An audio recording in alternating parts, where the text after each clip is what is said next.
लब्बैक अल्लाहुम्मा लब्बैक। अस्सलामुअलैकुम दोस्तों, मैं आपका भाई मोहम्मद लईक हाजिर हूँ आपके सामने एक और नई और रोचक कहानी लेकर। आज हम बात करेंगे उस महान आलिम, लेखक और तालीमी सुधारक की जिसने कलम के जरिए पूरी कौम को नई रोशनी दी। उनका नाम है अल्लामा शिबली नोमानी। शिबली नोमानी का जन्म 3 जून 1857 यानी 1278 हिजरी को भारत के उत्तर प्रदेश के आजमगढ़ जिले में हुआ था। ये वही साल था जब 1857 की पहली जंगे आजादी छिड़ी थी। एक तरफ देश गुलामी की जंजीरों से जूझ रहा था और दूसरी तरफ उसी साल एक ऐसे बच्चे ने जन्म लिया जो आगे चलकर मुसलमानों की तालीम और इस्लामी अदब का सबसे बड़ा रहनुमा बना। उनके वालिद शेख हबीबुल्लाह एक कानूनदा थे और माँ बड़ी धार्मिक व शरई माहौल वाली खातून थीं। घर का माहौल इल्म और दीनियात से भरा हुआ था। अल्लामा शिबली बचपन से ही बहुत तेज दिमाग के थे। उन्होंने अरबी साहित्य, फिक्ह, तफसीर और हदीस में महारत हासिल की। अल्लामा शिबली ने बनारस और लखनऊ जैसे इलाकों में बड़े बड़े उलमा से तालीम हासिल की, लेकिन सिर्फ दीनी उलूम तक ही अपने कदम नहीं रोके, बल्कि अंग्रेजी और पश्चिमी इल्म की किताबों का भी गहराई से मुताला किया। उनका इल्मी सफर सिर्फ हिंदुस्तान तक सीमित नहीं रहा, बल्कि वह जब 1887 में हज के लिए मक्का गए तो वहां से मिस्र, सीरिया और इस्तांबुल का सफर किया। इन यात्राओं में उन्होंने मुस्लिम दुनिया की तालीमी और समाजी हालत का जायजा लिया। उन्होंने देखा कि किस तरह वहां इस्लामी तालीम और आधुनिक साइंस साथ साथ पढ़ाई जाती है। यही तजुर्बा उनकी सोच का सबसे अहम हिस्सा बन गया। अल्लामा शिबली ने 1894 में लखनऊ में नदवतुल उलेमा की बुनियाद रखी। यहाँ उनका मकसद था एक नया तालीमी सिस्टम बनाना जिसमें इस्लामी उलूम भी हों और आधुनिक साइंस व अंग्रेजी भी, यानी मुसलमान दीन से भी जुड़े रहें और दुनिया की तरक्की में भी पीछे न रहें। नदवा ने बाद में मुस्लिम समाज में एक बड़ा तालीमी रोल अदा किया। दोस्तों, अल्लामा शिबली सिर्फ एक आलिम और मुफस्सिर ही नहीं थे, बल्कि एक महान लेखक, शायर और इतिहासकार भी थे।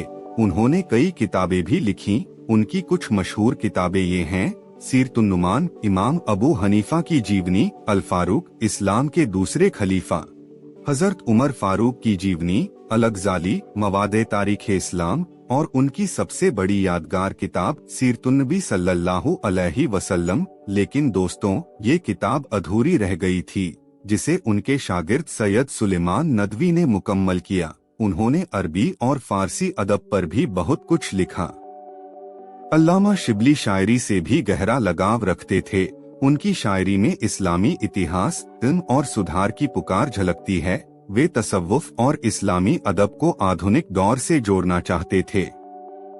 अल्लामा शिबली के बहुत से शागिर्द आगे चलकर बड़े आलिम और अदिब बने। उनमें सैयद सुलेमान नदवी और मौलाना अबुल कलाम आजाद जैसे नाम शामिल हैं। यहाँ तक कि अल्लामा इकबाल पर भी अल्लामा शिबली के अफकार का गहरा असर था। अल्लामा इकबाल ने अपनी जवानी में अल्लामा शिबली से मुलाकात की थी और उनकी सोच से काफी मुतासिर हुए थे। कुछ लोग कहते हैं कि इकबाल की शायरी में इस्लामी शानो शौकत का तसव्वुर शिबली की लिखाई से भी आया। अल्लामा इकबाल अल्लामा शिबली नुमानी की इस्लामी इतिहास और दर्शन पर लिखी किताबों से बहुत ज्यादा प्रभावित थे। अल्लामा शिबली नुमानी ने इकबाल की जहानत को पहचाना और उनकी प्रतिभा की तारीफ की। नुमानी के विचार, खासकर इस्लाम का जीवंत और तरक्की पसंद नजरिया, इकबाल की सोच पर गहरा असर डाल गए। इकबाल अक्सर अल्लामा नुमानी का जिक्र एहतराम से करते थे और उन्हें बौद्धिक रहनुमा मानते थे। नुमानी के इतिहास और दर्शन के नजरिए ने इकबाल के खुदी और इस्लामी तामीर के नजरियात को आकार दिया। इकबाल की कई नज़मों और फलसफायानी कामों में नुमानी के ख्यालात नजर आते हैं। शिबली नुमानी इकबाल के लिए एक बौद्धिक उस्ताद और प्रेरणा का जरिया थे। उनके विचारों ने इकबाल को इस्लामी इतिहास, दर्शन और समाज सुधार की दिशा में सोचने के लिए प्रेरित किया। 1883 में वे अलीगढ़ मुस्लिम यूनिवर्सिटी, जो उस वक्त मोहम्मडन एंग्लो ओरिएंटल कॉलेज हुआ करता था, में अरबी के प्रोफेसर बने। यहीं उनकी मुलाकात सर सैयद अहमद खान से हुई, जो उनकी जिंदगी का एक नया मोड़ था। सर सैयद ने मुस्लिम समाज को आधुनिक शिक्षा की ओर ले जाने के लिए अलीगढ़ आंदोलन शुरू किया था। अल्लामा शिबली इस मिशन से गहरे जुड़े, लेकिन शिबली केवल आधुनिकता के हिमायती नहीं थे, बल्कि वे इस बात पर जोर देते थे कि मुसलमानों को आधुनिक शिक्षा के साथ साथ इस्लामी और शरई तालीम भी मजबूत करनी चाहिए। यानी दोनों दुनियाओं का संगम होना चाहिए, दीन और दुनिया का मेल। अल्लामा शिबली नोमानी और सर सैयद अहमद खान का रिश्ता उर्दू हिंदी तहजीब और मुसलमानों की तालीमी व सियासी जद्दोजहद में बहुत अहम माना जाता है।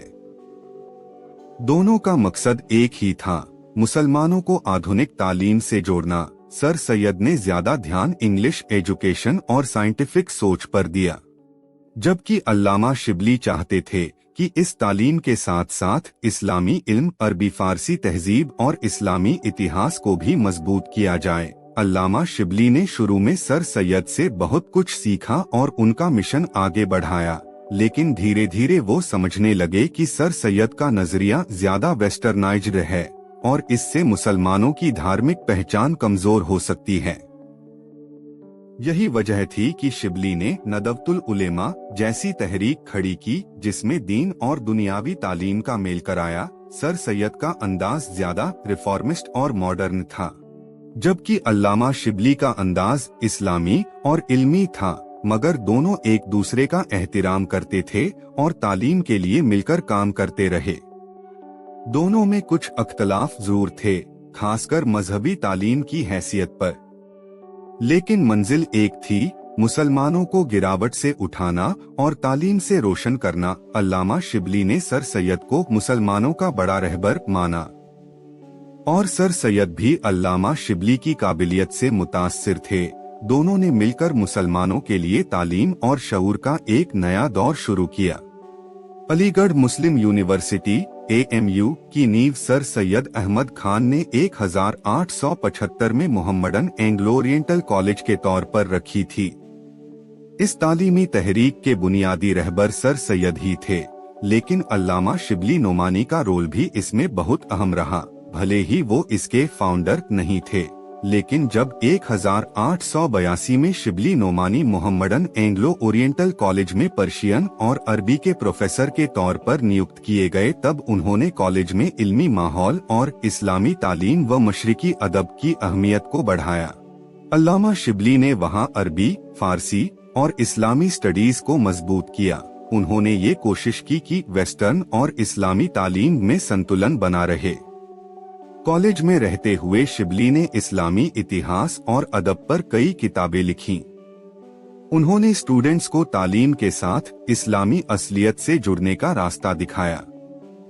उन्होंने अलीगढ़ की तालीमी फिजा में मुस्लिम पहचान और मशरिकी इल्म की रूह को जिंदा रखा। अल्लामा शिबली सीधे राजनीति में तो नहीं आए, लेकिन उनकी लिखाई और तालीमी खिदमतों ने मुसलमानों में खुदी और जागरूकता पैदा की। उनका मानना था, कौम की असली आजादी उसकी तालीम और इल्म में है।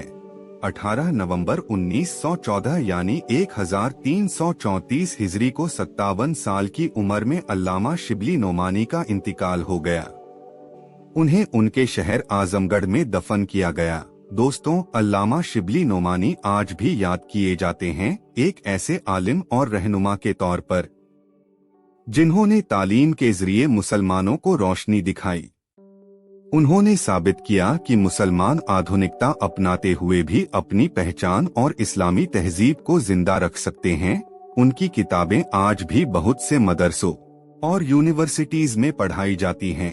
अल्लामा शिबली नोमानी वह शख्सियत थे जिन्होंने कलम, किताब और तालीम के जरिए मुस्लिम समाज में एक नई रोशनी फैलाई। उनकी सोच ने आने वाली नस्लों को इल्म और इस्लाम दोनों से जुड़े रहने का रास्ता दिखाया। अल्लामा शिबली अरबी, फारसी और उर्दू पर तो हुकूमत रखते ही थे, साथ ही अंग्रेजी और तुर्की ज़बान का भी अच्छा इल्म रखते थे। उनकी लिखाई में अरबी का शास्त्रीय अंदाज और उर्दू की मिठास दोनों मिलते थे। अलीगढ़ में रहते हुए उन्होंने यूरोपीय स्कॉलर्स जैसे थॉमस आर्नोल्ड और स्टेनली लेन पूल से भी इल्म हासिल किया।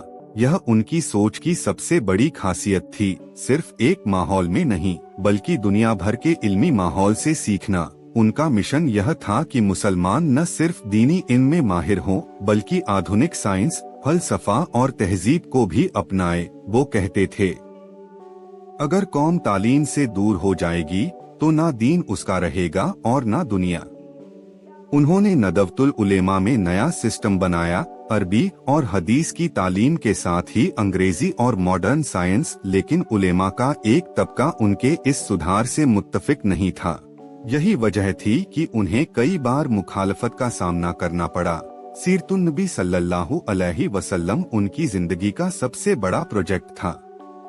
वो चाहते थे कि नबी करीम सल्लल्लाहु अलैहि वसल्लम की सीरत को इल्मी और अक्ली अंदाज में लिखा जाए ताकि पढ़े लिखे नौजवान भी मुतासिर हों। लेकिन अफसोस, यह किताब अधूरी रह गई। उनके शागिर्द सैयद सुलेमान नदवी ने इसे मुकम्मल किया और आज यह इस्लामी दुनिया की सबसे अहम किताबों में से एक है। दोस्तों, यह थी अल्लामा शिबली नोमानी की रोशन जिंदगी की कहानी। अगर आपको यह वीडियो अच्छी लगी तो लाइक और शेयर जरूर कीजिए और हाँ, चैनल को सब्सक्राइब करना न भूलें, क्योंकि मैं आपके लिए ऐसी ही हकीकी और दिलचस्प कहानियाँ लेकर आता रहता हूँ।